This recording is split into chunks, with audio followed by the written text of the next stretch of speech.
Welcome back to our channel. This is Pillars of History. We appreciate your efforts and we thank you for being part of the family. If you're new on this platform, please like, share, and subscribe to get more updates and insights on African history and African geopolitics, actually.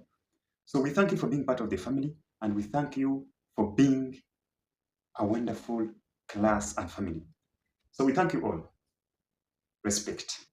So today we have a good story. The story is about BBC's report, the recent report by BBC.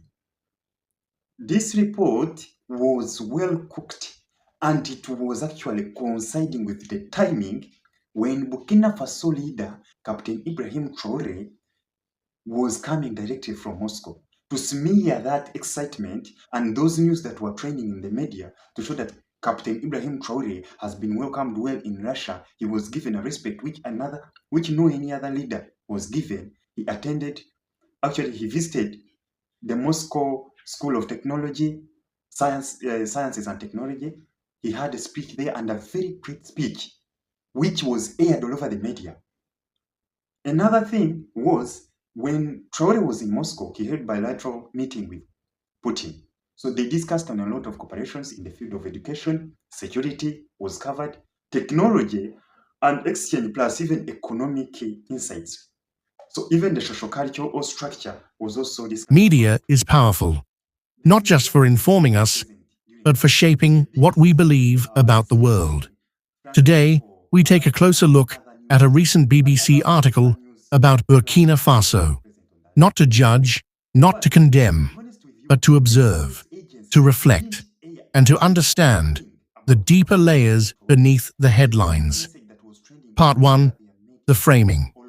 The headline reads, Burkina Faso military accused of killing over 100 civilians in massacre.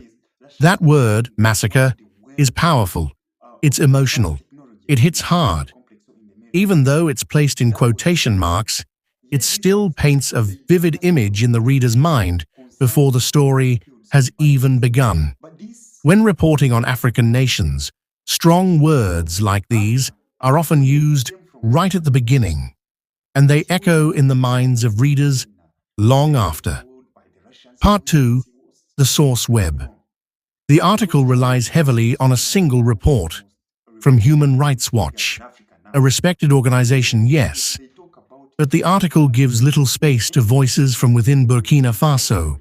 No voices from local communities, no independent African reporters, and very little attention to the government side of the story. This raises a quiet question: who gets to speak, and who gets spoken about? Part 3. What's missing? Burkina Faso is in the middle of a dangerous and complex war. A war against terrorism, against decades of poverty, and against the ghosts of colonialism. But in this article, those realities are barely mentioned. No mention of the soldiers dying on the front lines. No mention of villages attacked by armed groups. Just a simple narrative. The army, accused, the people, massacred. No context, no history, no balance. Part 4. The visual language. Then there's the image. A photo of soldiers in camouflage standing in the shadows. The picture itself says little, but placed next to words like massacre, the message is clear. Even when neutral, visuals carry weight. They connect emotion to fact, and in the mind of the viewer, those links last. Part 5. The bigger picture. Africa is not a blank space on the map to be narrated by others. We have our own history, our own voice, our own truth. And while international media can play a role, our stories deserve to be told in full, not in fragments, not in fear, not in suspicion. As Thomas Sankara once said, while revolutionaries as individuals can be murdered, you cannot kill ideas. Closing. Reflective tone. This isn't about defending wrongs or ignoring pain, it's about seeing clearly, asking the deeper questions. Who tells the story? Who benefits from the fear? And how can we, as Africans, protect both our people and our truth? We looked at how a single article could paint fear. Now we look at another that paints fascination. Same country, same leader, same outlet, different tone. Part 6. The Charming Revolutionary. Now Captain Ibrahim Traoré is described as charismatic, inspiring, a symbol of youth and hope. The man once linked to massacres is now being compared to Thomas Sankara, Africa's own Che Guevara, a hero, but still called a junta leader. Part 7.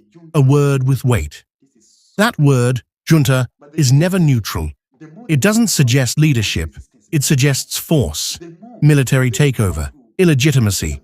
Yet here, it is used gently, repeated, subtly, as if reminding the reader, don't admire him too much. Part 8. Two faces, one frame. In one article, the military is accused of killing civilians. In the next, its commander is applauded for winning hearts. No investigation has concluded. No trial has occurred. But the story has moved on. Traoré is still framed as a question mark. But now, the danger is his popularity, not his actions. Part 9. Admiration with a warning label. The article highlights his anti-imperialist message, his decision to remove French troops, to nationalize gold, to work with Russia. But each mention comes with a quiet warning. He's popular, but young. Bold, but untested. Loved, but controversial. Admired, but not too much. Part 10. The Quiet Echo. There's a pattern.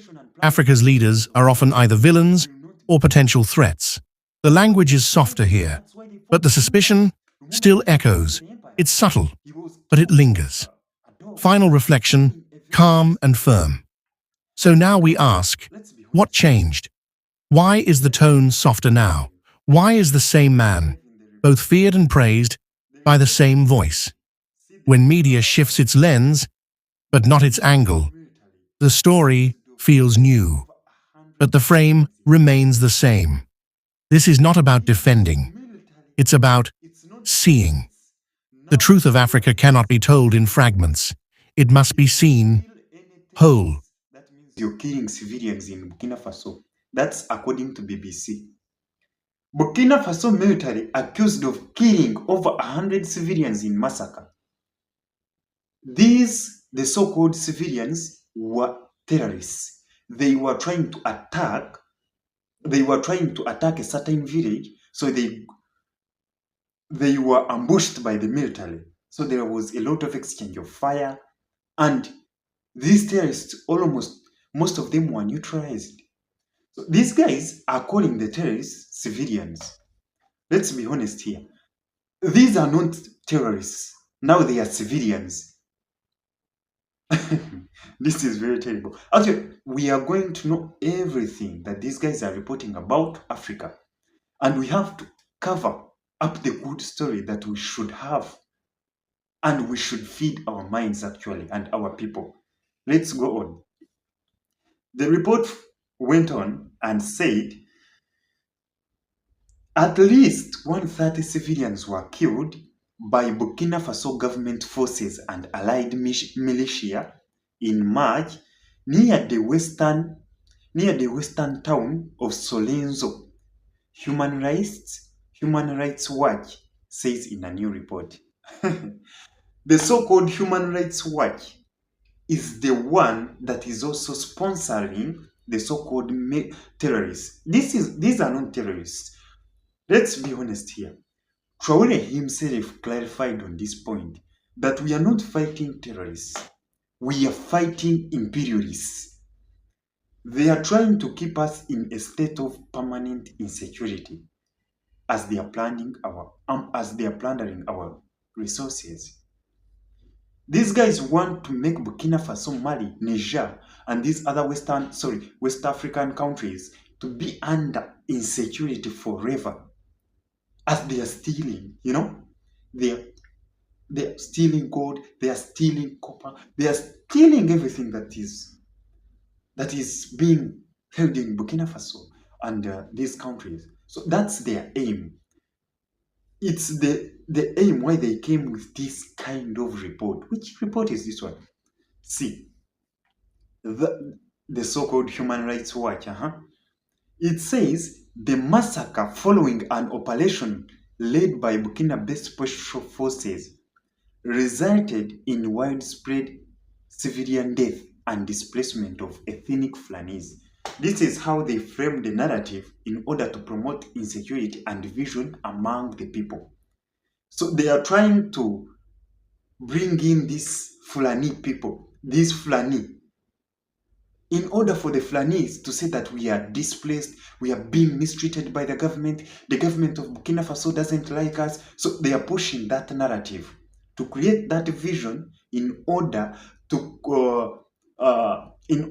push their agenda and create what we call a civil strife or an internal conflict between the Burkina soldiers and the Fulani people. So this is how they are showing this one. The Fulani people, these people have been doing everything that you actually don't need to hear about. The so-called Fulani people, the Fulani as a tribe in West Africa is a pastoralist. They do pastoralism. They are cattle keepers. But these people are very humble. So these people are living among others. But the terrorists are exploiting that chance to use their name as Fulani. So these terrorists and their imperialist backers show that the Fulani people are the ones being mistreated or being undermined or let me say, being attacked by the government. So the government doesn't like the Fulani class or the Fulani community. So they come in a way that they want to defend the Fulani community, of which this community even doesn't even exist. Fulani people are normal people and are doing their businesses on their daily basis. They don't even care and they don't know what is taking place. These terrorists and their backers are using that community to spoil their name. Actually, they are blackmailing their name. I'm not against the Fulani people.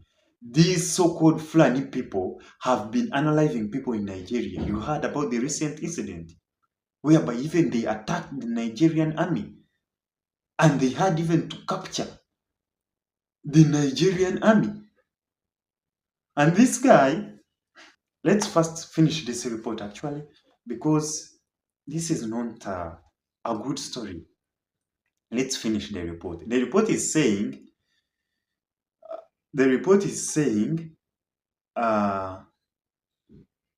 it is saying the Fulani are pastoralists, largely Muslim community who the government has often accused of backing Islamist militants, an allegation denied by community leaders.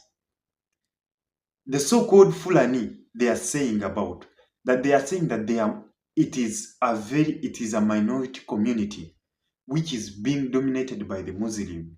So they are trying to use religion and tribalism to fuel their proxy wars against the governments of Burkina Faso, Mali, and Niger. And these people are not sleeping actually. They are trying by all means to degrade or undermine the leadership of Traoré, Chiani, and Goita. But I think the eyes of Africans today are very awake and very alive. We can see what is going on in our countries. You will no longer live. You will no longer lie. No, no. The so-called Fulani, this is an imperialistic. These are imperialists being covered by that shade of the Fulani. Traoré himself hinted at a point which actually caught a lot of people's attention. He said, these terrorists today are armed even more than the government forces. Who arms those terrorists? Who arms the terrorists? Let's be honest here. Where do the terrorists get money to get those arms? They are even using drones. They are using mines. They are using detonators. The terrorists are well armed and well equipped. They are even well trained to carry on their missions. But I think the more we face resistance, the more stronger or the stronger the revolution grows. I think you have heard about that. Remember the time of by the time Captain Ibrahim Traoré came to power in 2022, the Burkina Faso army was not such a very big force or a scary force. You remember the pressure that was imposed on them, him and his military counterparts of Niger and Mali. They tried to make them hand back or transfer the power to their proxy or the so-called democratic leaders. And these are not leaders, actually. We should not actually support this kind of leadership in Africa. Africa doesn't need this kind of leadership. We don't need them. We need good leadership, not this kind of leadership that are disturbing Africa. Africa to be where it is because of its leaders. The leaders of Africa don't even bother about their people. They are doing their own things. They don't care about people. Just what they care about is money. How can they survive? What have they grabbed? They are about grabbing and plundering countries' resources. These people don't care about people. They don't care. These leaders of Africa. That's why Africa now we are still struggling. Take an example of these countries like UAE, Qatar, Dubai, Saudi Arabia. These countries have been struggling. If you see, in 30 years behind, these countries were like Africa. But because they got good leadership, these countries now are not only thriving, but they are shining. These countries are shining. Africa, we have everything to make our countries a heaven on earth. We don't need anything from outside. We don't need to source anything from outside. The only thing we need is leadership. That's why Captain Ibrahim, I love him. He said, he told the Russian president that I will not ask you any assistance now. Sorry, any assistance now. The only assistance I want you to give me one thing. Technology, I want the technology you use here. I also want to build my own independent technology in Burkina Faso so that other people with Burkina Faso becomes a center of Pan-Africanism. Actually, that is what we need in Africa. We don't need assistance. We don't need brains. We don't need actually this USA. What does USA do in Africa? Only fuel wars and massacres of innocent civilians. They are the ones that are funding these terrorists. What is USA doing in Africa? Thank God Trump stopped it. It was not essential for us because it had no any impact on Africans. It had no any impact on Africans. It was impacting them just negatively. So what I'm telling you today is, let's leave Western media for Westerners. I'm just encouraging you. These reports, if you look at these reports, you really feel sorry for our countries because they're harming the images of our leaders. The leaders that hold the hopes of Africans are the ones being degraded and undermined to the extent of showing that they are not doing anything for their citizens.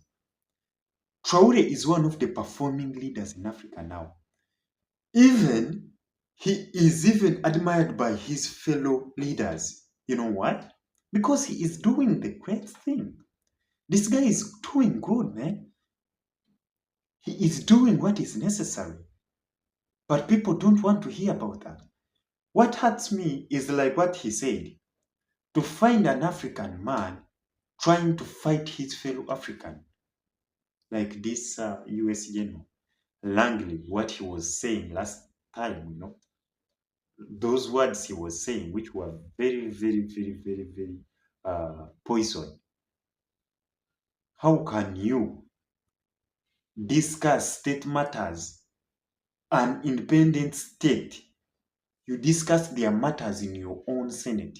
But what is it? Why is America behaving like a bully? That's why that's why America is losing partnership with other countries.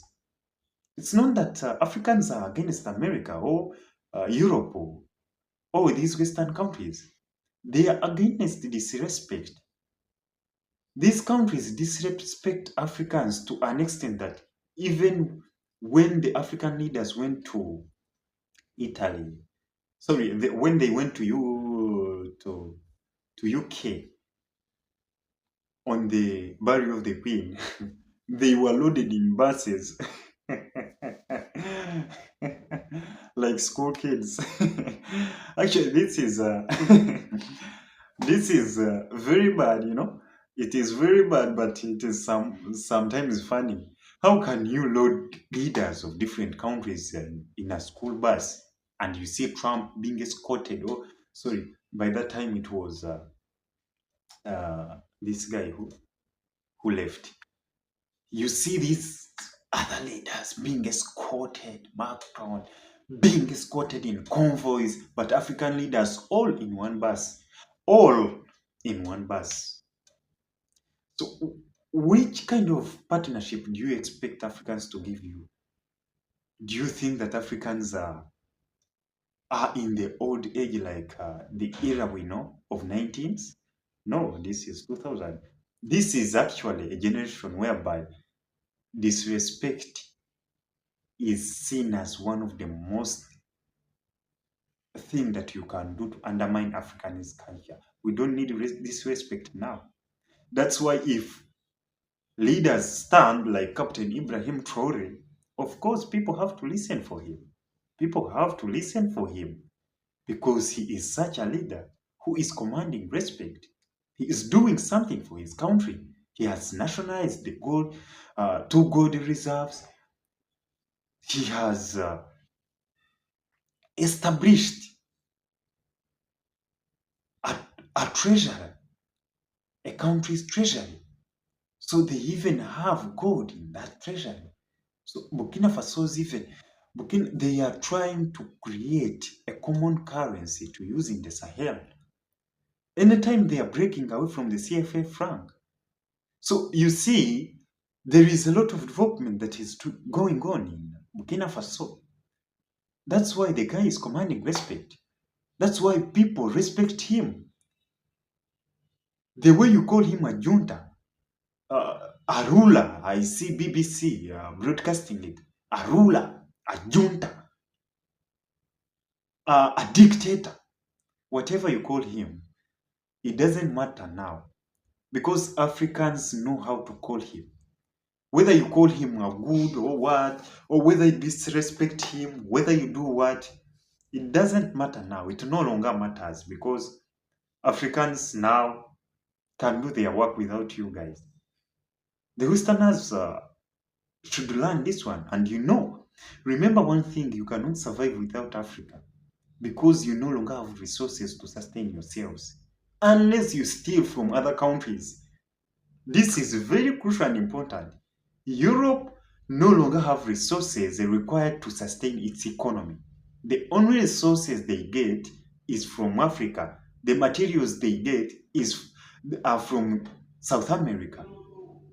In the Caribbean, that's where they steal resources to sustain their economies.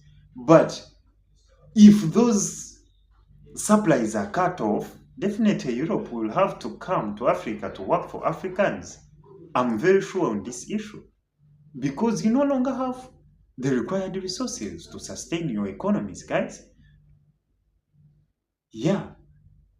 Instead of handling Africans like partners, you're disrespecting them, you're calling them whatever you want, and you want even to degrade our leader? This is a real man. If you see him, even if you do what, you cannot change Africans' mind now. The minds of Africans are now very stable and sharp. We can see now. Sure, we can see. We are not like the old days or our grandfathers. We can see and we are able to fight for ourselves. We can fight. Yeah. If it needs fighting, we can fight. This is a war of liberation.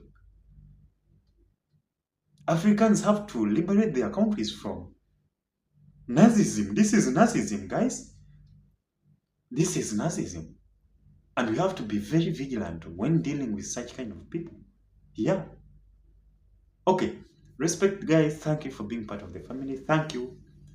Uh, Today's show has ended, and we shall meet next time. Respect.